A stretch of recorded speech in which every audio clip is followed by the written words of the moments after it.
reka twongere tubashimire bakunzi ba Rising Engineer 2020, twizere ko mumeze neza. Dushuje diaspora yacu iri ku mugabane w'Uburayi, bana mu Bubiligi umeze bite, abari mu Budage turabashuhuje, twizere ko mumeze neza. Tuje rero kubaha update after update kuri project ya construction cyangwa renovation ya Amahoro Stadium. Ni umushinga rero twagiye tubabwira amakuru atandukanye, n'umunsi turabereka aho ibintu bigeze. Sinzi naka twari babwiye ko batangiye gusakara, umunsi nyuma mbereka aho ibintu bigeze. Rero igikurikiyeho ngubu nuko barimo gushyiraho amabati mu gusakara iyi stade. Imbere hariho charpente, hariho amabati, atimo kwerekana aho ibintu bigeze. Ikindi nuko urabona urebeye inyuma biragaragara yuko stade yose izaba izengurutse ifite iforme imwe iriho imigongo.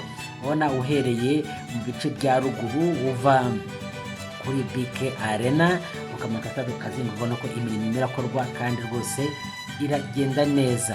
Murabona ikindi nuko imbere imirimo y'amasuku nayo amarange arimo, bateye amarange, barakoze amasuku, amatara arimo araka.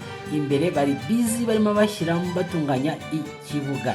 Mwabonye ko ikibuga harimo ikibuga cy'umupira w'amaguru football, ariko zarashobora gukirwamo na rugby, ariko kandi inyuma yaho zarashobora gukorerwa imikino yindi y'amasiganwa atletisme.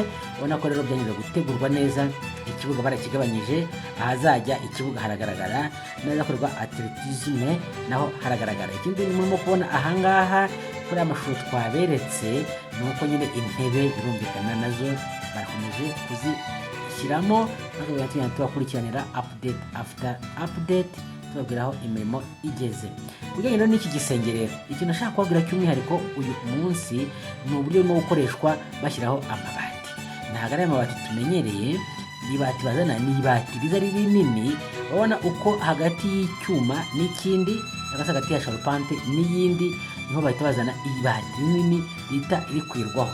Ikindi kandi ugomba kubona ni ubu buryo, ubona yuko igisenge gifite pante. Harimo agace k'imbere kazamutsemo imbere muri stade, ariko n'agace kandi k'inyuma gafite inclinaison gasohoka hanze. Rero ikintu kirimo kuba ahangaha ni uburyo aya mabati abiri yahuye. Bivuga ngo hari ibati ryaturutsemo imbere rifata amazi yo ku gisenge, harimo akaba n'ibati ry'inyuma biza bigahura bikaritwikira amazi agahita amanuka kandi bigatanga ubwiza.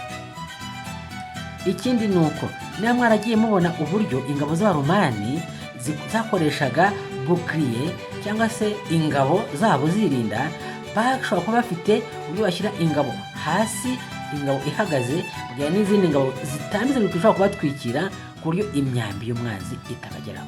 Ahanga naho rero ni iyi tekinike birenda gusa nabyo neza neza neza, ko turi kubona ibati riturukamo imbere bikaza rigahura n'inyuma rihagaze, agatwikira neza amazi ntabashe ko yasubira imbere cyangwa se agere ku bikuta bya stade. Ikindi nuko nkuko bigaragara nuko umuzenguruko wose w'i stade uzaba utwikiriye. Ahanga rero kazaba ari sport center. Urabona tuvuye hano haruguru turahera kuri BK Arena, tumanuke tugere kuri ku Mahoro Stadium, hanyuma tumanuke kuri Gymnase cyangwa se kuri Petit Stade, nayo izaba yubatse neza isukuye imeze neza. Bivuze ngo aka gace rero ikitwa siporo, ibintu bizaba ari uburyohe, imikino, imyidagaduro byose bizajya bibera ahangaha. Reka rero uyu munsi tubashimire, dusoreze ahangaha ni kubakurikiranira ibikorwa kuri stade. Abantu mwadusabye ngo tubarebere irimo kuberamo imbere, namwe nimuhumure tumubikurikirana, bitubasha kubona ayo makuru tuzabagezaho. Ubu ngubu ntabwo biradukundira, ariko birashoboka naho